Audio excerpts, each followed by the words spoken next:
It is Sunday, January 31st, 2021. We are already a month of the way through 2021. Can you believe that? Welcome to LCJ Live. I'm Lights Camera Jackson. Thanks for being here. We got a lot to talk about today as award season is officially underway with some nominations and some results that are coming in from the box office as well. Plus a preview of a new show, Snoopy Show, this Friday on Apple TV+. I talked with some of the creative people behind that as well, and more coming up as well. We'll get into that. As always, send in your questions, your comments. I can read them here, right here on LCJ Live. We'll preview some of the big award season nominations that could be happening this week. Cheers! Cheers to Sunday. Cheers to the final day of January. Thank you, Searchlight Pictures. I can't say Fox Searchlight anymore. Thanks to Searchlight for this. From Nomadland. I actually got two of these, and see you down the road, it says on the back. Thank you so much. I've been getting a lot of great swag from the awards studios.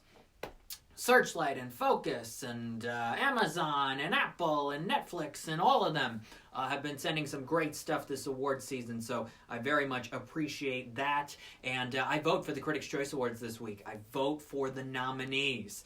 I've seen pretty much everything I think I need to see. I'll be sneaking in some more movies over the next few days, but I'm ready to go. I'm ready to vote. I know who I'm voting for. I know what films and performances I'm voting for the Critics' Choice Awards nominations. So I will cast that ballot this week, and then the nominees for the Critics' Choice Awards will be announced a week from tomorrow, Monday, February the 8th. The Golden Globe Awards nominations are this Wednesday morning at 8 a.m. Eastern. And the SAG Awards nominations are Thursday morning at 11 a.m. Eastern, exclusively on Instagram. They're announcing those. I don't know if I necessarily agree with that decision. I always like watching that announcement on TV every year, so that'll be different.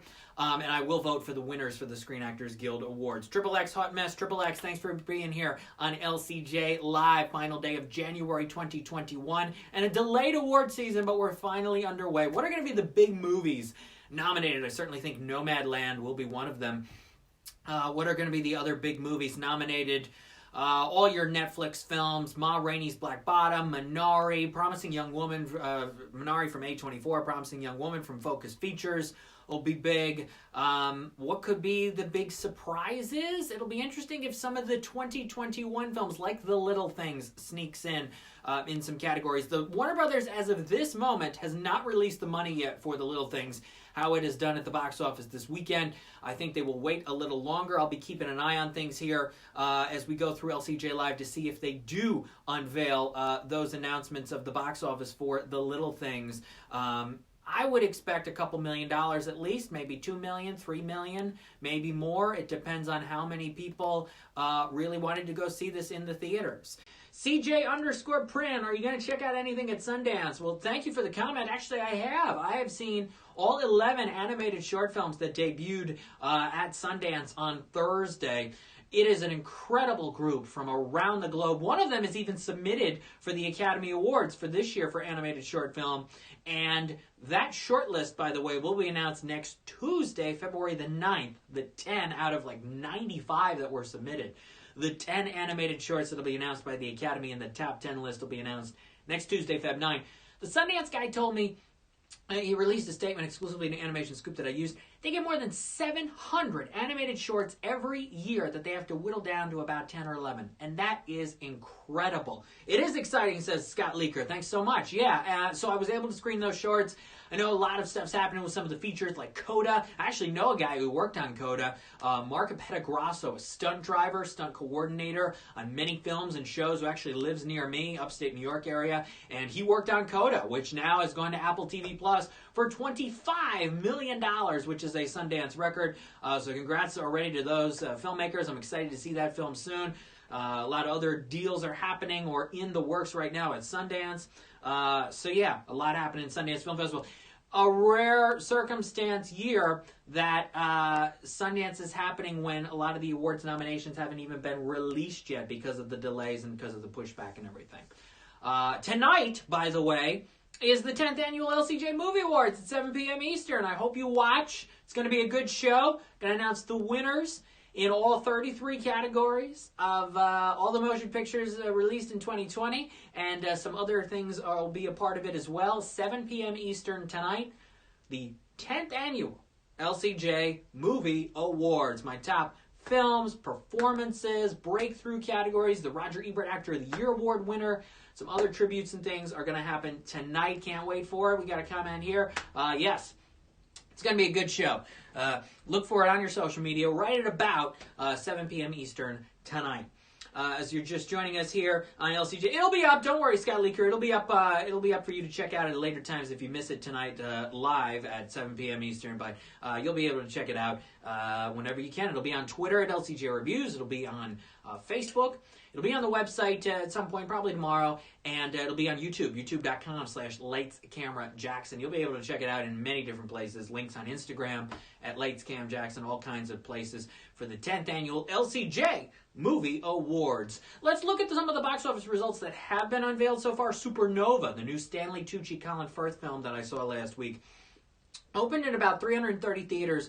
Only $98,000 per screen average of $300. That's not huge. Now, if Stanley Tucci were to get a Golden Globe nomination on Wednesday, maybe it goes up a little bit, especially because the film won't be on VOD until Feb 16, so it's going to have a couple weeks. Bleecker Street is banking on Stanley Tucci getting some nominations for sure. What's your take on the Armie Hammer situation? I don't know the full details on everything going on with that, but I will say this. I met Armie Hammer and his wife at the Critics' Choice Awards in January of 2018. He was nominated for Call Me By Your Name. I actually met him at the same time I met Timothée Chalamet at the table, and then Elizabeth Chambers, his wife at the time, was at that table. And Armie Hammer voiced Jackson Storm in Cars 3, so I had to say, thanks for voicing Jackson Storm, great name. He said, yeah, man, and we took a photo. Actually, Timothy was in that photo as well. I also have seen the film Crisis, which is coming out at the end of February. I saw it like January 2 or 3 or something. It was one of the first films I've saw this year, which has him. It also has Gary Oldman and Evangeline Lilly and some other people involved in it. I can't really share my opinions on it yet, but I have seen the film, and I saw it weeks ago. So if my review comes out or things come out, in the next several weeks, I saw this weeks ago, the film Crisis that he is in with Gary Oldman and Evangeline Lilly. Our Friend, $135,000 in its second weekend at the box office. The War with Grandpa, week 17. $147,000. It is so close to $20 million. I'm sure 101 Studios wants it to get to $20 million, and it needs about $350,000 in order to do that. Promising Young Woman, a film that could see a Golden Globes box office boost, earned $260,000 this weekend for a $4.4 million so far. News of the World. I don't know if Tom Hanks is going to get nominated for any of these major awards, but maybe. $540,000. It's up to $10.4 million.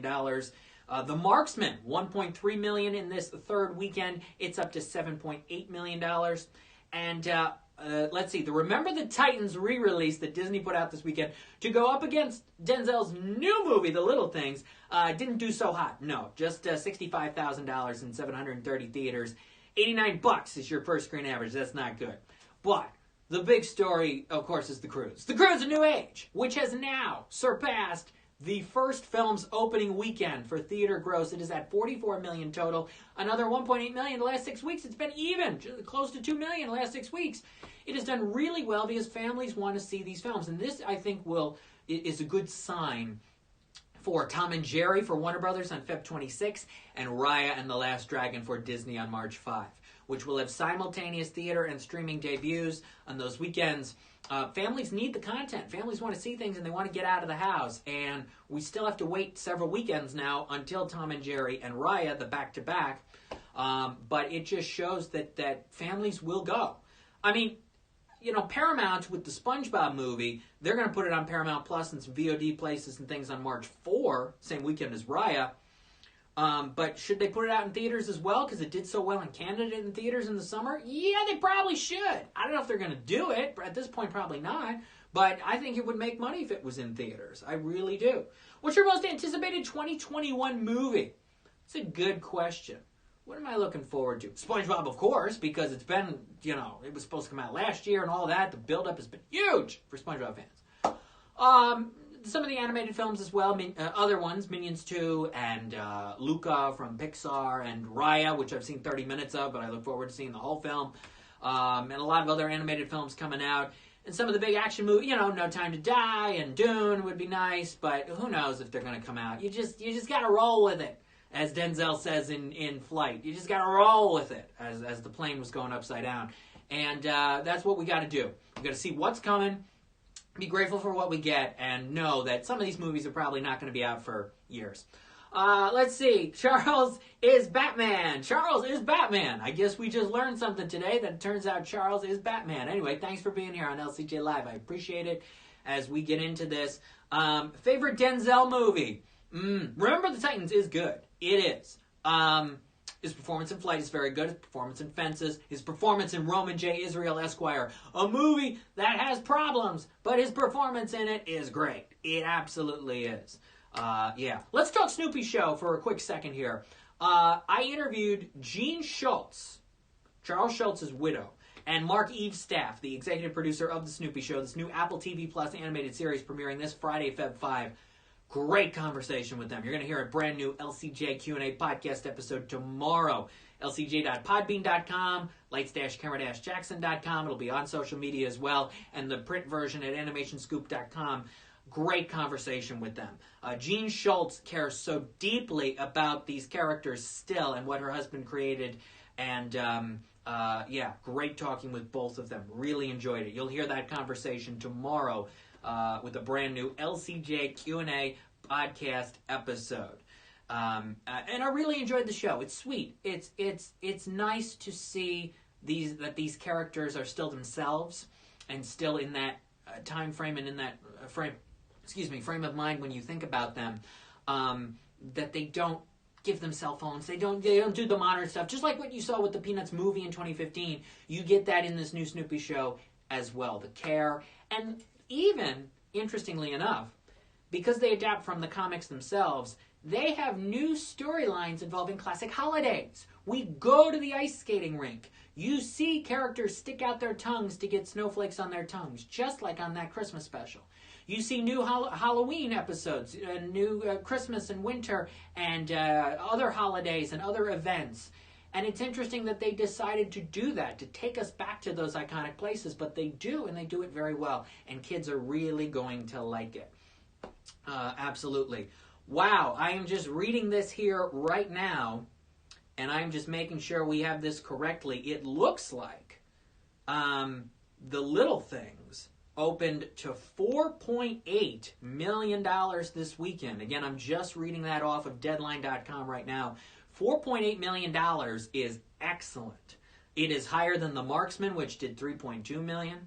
It is higher than Unhinged and Let Him Go, which were at about $4 million. It is one of the higher opens since August of this pandemic period that we've had. We had Wonder Woman at 16.7. We had The Croods at 9.7.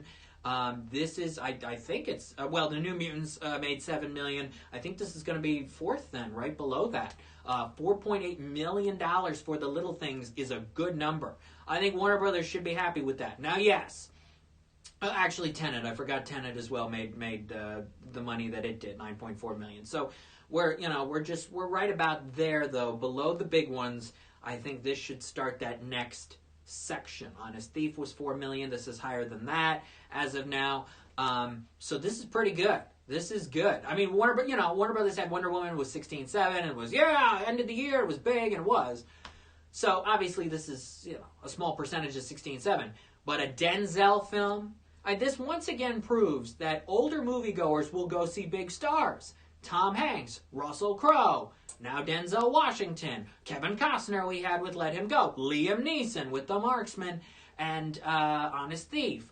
Older moviegoers, older movie couples, and Denzel skews younger too. He always has. He skews younger and older. He's one of those actors that can do that.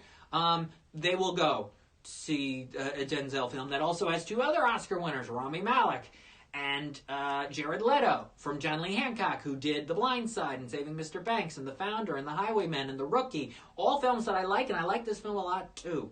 It's a good film you can sink yourself into. You really can. You can get into the story. You can go along with the pace and the rhythm of it and the flow of it. I like The Little Things. I recommend you see it. If you want to stay home, that's fine. You can watch it on HBO Max, or you can go and support your local movie theaters and go see it in the theaters. Any chance, we're going to comments now, at Corny McGee123, any chance Back to You ever gets rebooted by a streaming network? Boy, I'd love to see that, but at this point, I don't think it's going to happen. However, the second annual Back to You podcast Doing It Again Marathon starts March 15th, that Monday, and a brand new second anniversary podcast episode will be Saturday, April 3rd. What a sad world when 4.8 million is a lot. Well, but you got to understand that not all the theaters are open right now, and there's small capacity for every auditorium pretty much, and some people don't want to go and some people do. I'll take 4.8. I think Warner Brothers would take 4.8. And if they can round that up to 5 in the actuals, they'll take 5. They will right now. And then we'll see how it does over the next several weeks. If that's a film that starts getting some nominations, that will help it as well. I have a feeling Godzilla vs. Kong will do well in theaters, says DJ Rachopo. It probably will as well. Maybe it'll get close or more of that 16.7 that Wonder Woman got. But we're still about 2 months out, right? March 31. Interesting that Warner Brothers delayed it 5 days. I wouldn't have done that. I know they're going for the Easter weekend, but I wouldn't have done that. You want to get as much money as you can out of the gate, while you can, in case some things happen or movies change or whatever.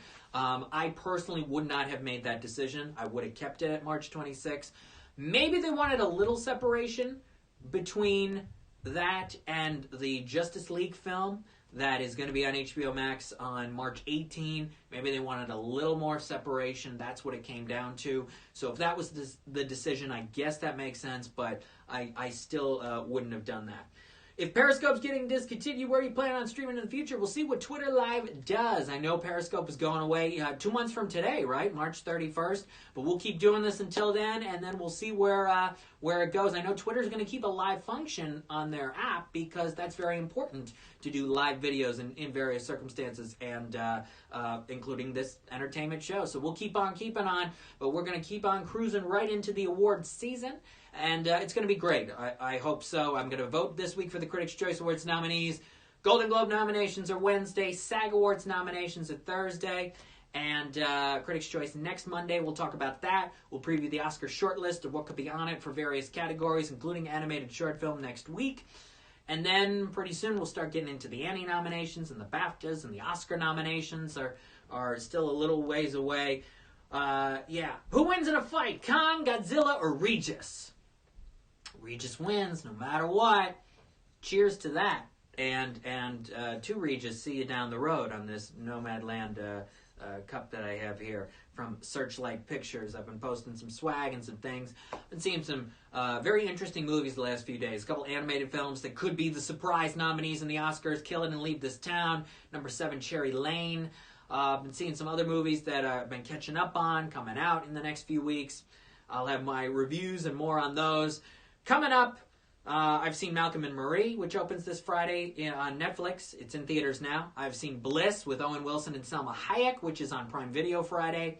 And I've seen Earwig and the Witch, which is in theaters Wednesday on HBO Max on Friday. Three very different movies. And Hayao Miyazaki fans, if you check out Earwig and the Witch, first CG from the Studio Ghibli. Malcolm and Marie, it's got Zendaya, who could get nominated this week. John David Washington, who could get nominated this week for Malcolm and Marie on Netflix.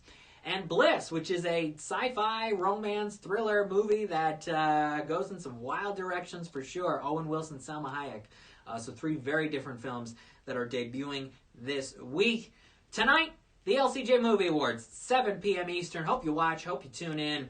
And for more, go to lights-camera-jackson.com. Follow me on Twitter at LCJ Reviews and Instagram at LightsCamJackson. I'm Lights Camera Jackson. Thank you for watching today's new episode of LCJ Live. Happy end of January. 4-week February starts tomorrow. We will see you then. And we'll see a new LCJ Q&A podcast episode. Don't forget Snoopy Show tomorrow as well. And I'll see you back here next Sunday at 12 p.m. Eastern. Take care, stay well, stay safe, wear a mask, social distance, and watch a movie, watch a show, be entertained. Millionaire Tonight, Ray Romano, and hope you stay well. I really do. Thanks so much. Take care. Bye-bye.